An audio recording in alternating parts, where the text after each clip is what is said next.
2, 1. 7 things you probably didn't know you need to know. I'm Jamie East, and this is the Standout 7. Over the next 7 minutes or so, we'll look back at a week that saw Rishi deliver his own Brexit deal, Matt Hancock's own messages landing him in hot water, China getting involved in Russia's war, and record-breaking wins at the SAG Awards. Grab a slice of toast and a cup of something hot, and get up to speed on everything you need to know from the week in 7 minutes or so. This is the Standout 7 from the Smart 7. Don't forget to hit the follow button to get your daily updates at 7 a.m. This week saw new hope for a Brexit deal as Rishi Sunak and EU Commission President Ursula von der Leyen met to agree on the Windsor Framework. It aims to fix many of the long-standing issues between Northern Ireland and the EU. This new framework will allow us to begin a new chapter.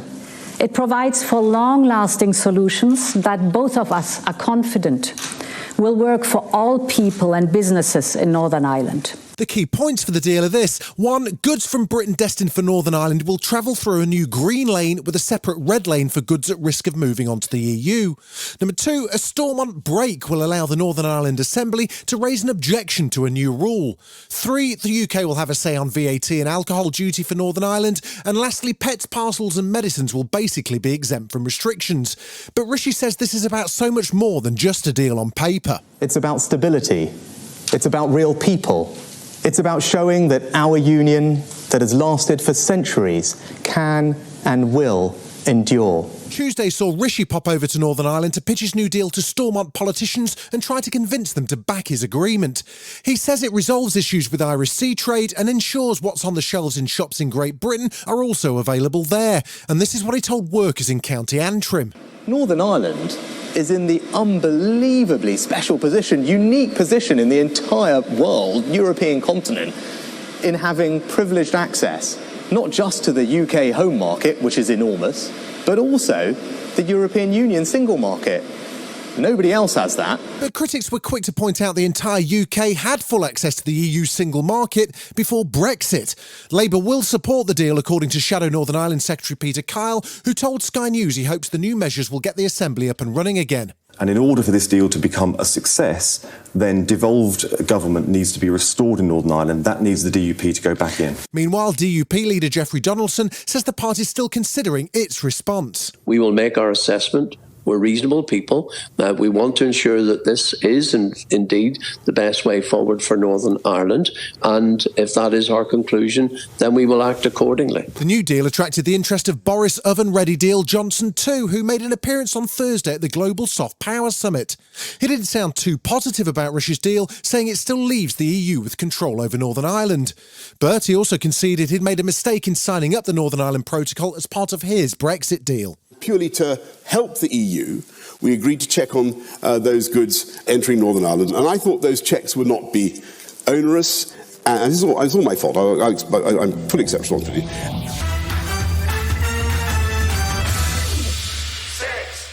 US President Joe Biden's warned that his country will respond if China provides Russia with lethal military aid for their war on Ukraine, something which Beijing has so far denied. But head of the CIA, William Burns, says it's a definite possibility. Well, we're confident that the Chinese leadership is considering the provision of lethal equipment.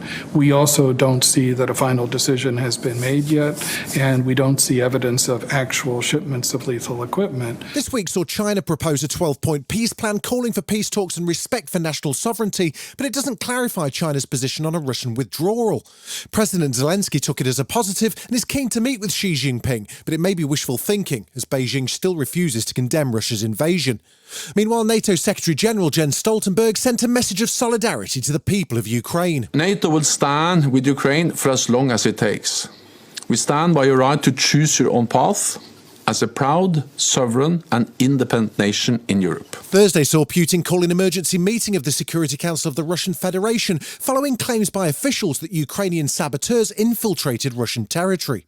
But speculation's growing as to who was actually responsible, with some saying the attack may have been staged by Moscow as part of a false flag operation. And on Friday morning, foreign ministers of the Quad Group, that's India, Australia, Japan and the United States, issued a joint statement denouncing threats by Russia to use nuclear weapons. As tensions soar, Antony Blinken met with his Russian counterpart Sergei Lavrov for the first time since the war began. Every G20 member, and virtually every country, period, continues to bear the costs of Russia's war of aggression, a war that President Putin could end tomorrow if he chose to do so. And as pressure on Ukrainian defenders cranks up in Bakhmut, chair of the Defence Select Committee Tobias Ellwood told Sky News now is not the right time to end the war. A peace deal right now is supporting Russia, because Russia owns 1/5 of Ukraine. So if we allow this conflict to freeze now, that's to Russia's benefit. I'm afraid what we need to do is use 2023 to conclude this. We need to lean into this, give Ukraine the weapon systems they need.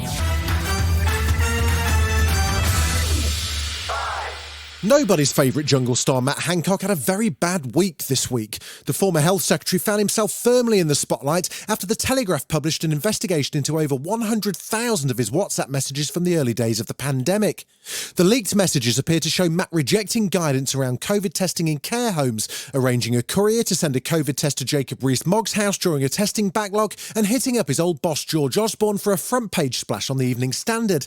But then Health Minister Lord Bethell says the leaked messages don't tell the full story. We only have a few scrappy, gossipy WhatsApps, and that's why this partial glimpse into decision-making is so unfortunate, because it gives a misleading impression. Labour's Pat McFadden isn't buying it, though. He wants the truth, the whole truth, and yep, you guessed it, nothing but the truth. I'm sure Matt Hancock's reflecting on the wisdom of giving the journalists concerned access to all his WhatsApp messages, but we need to get to the full truth of what's happened. The messages were published by journalist Isabel Oakeshott, who previously worked with the former health secretary on his book about the COVID outbreak, which apparently sold a whopping 4,000 copies. Former Education Secretary, now Sir Gavin Williamson, was in the firing line for messages between the pair over school closures. Gavin apparently thought teachers were looking for an excuse not to work. Oakeshott says she's not sorry for acting in the national interest, but she was questioned about her motives by the BBC. Seriously, anyone who thinks I did this for money must be utterly insane. This is about the millions of people that were adversely affected by the catastrophic decisions to lock down this country repeatedly. Teachers' groups are naturally furious. One of the more controversial texts called them absolute arses. Jeff Barton from the Association of School and College Leaders says the comments are pretty squalid. There's a particular sense from me of how contemptible those comments are, denigrating, stereotyping teachers when they were the very people who the nation needed to focus on young people in the way that the government hadn't. Matt Hancock himself has called the whole thing a massive betrayal, but former advisor to Theresa May Giles Wilkes told Times Radio he should have known better than to share the WhatsApps in the first place. The one thing nobody can disagree about is how incredibly naive he was to have just put himself in this position. So yeah, I can understand he's sad, but my God, it was a bad idea.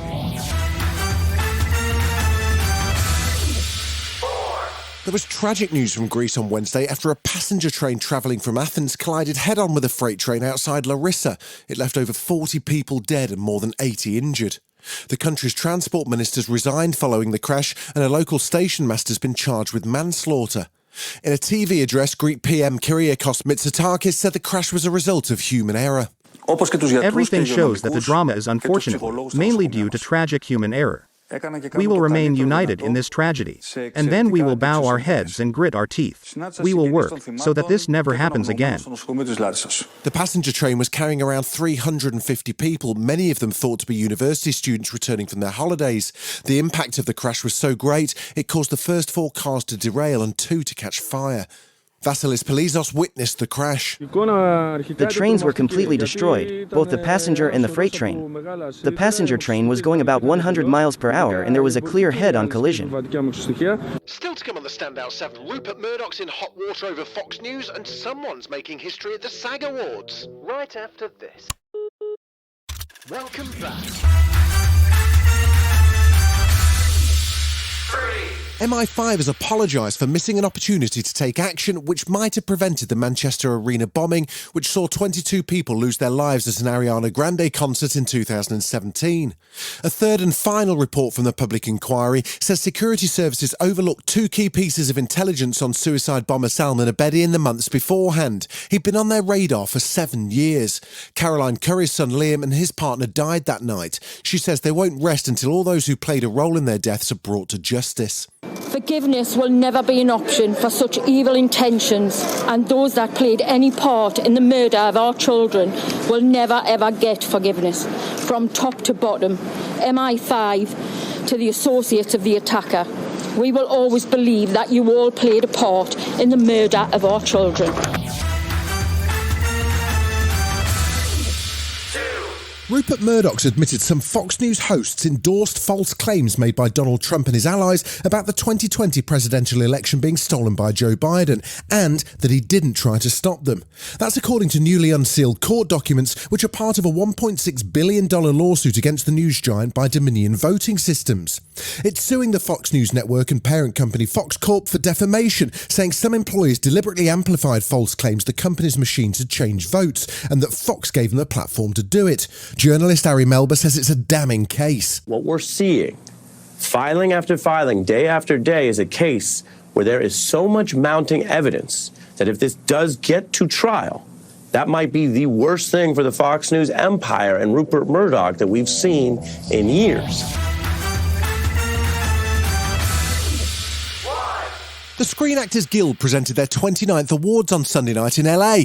The SAG Awards have a pretty good track record of predicting Oscar winners, and if that's the case, Everything Everywhere All at Once has a good chance of a clean sweep this year.